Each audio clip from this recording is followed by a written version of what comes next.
Pendukung Joko Widodo sekaligus Ketua Relawan Sogol Bersatu, Sogol Suryo Sadino, meyakini bahwa ijazah Jokowi asli.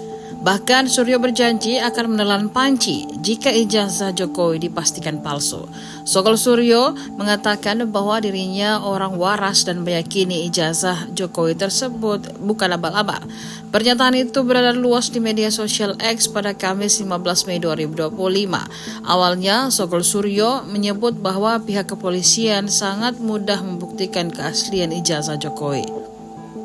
Pihak Universitas Gadjah Mada atau UGM menegaskan bahwa Jokowi pernah kuliah dan lulus dari kampus ternama tersebut di Yogyakarta.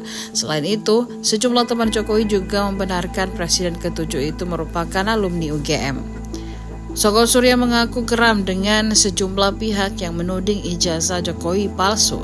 Lantas ia meminta pihak kepolisian menjadikan para penuduh tersangka jika nantinya terbukti ijazah Jokowi tersebut asli.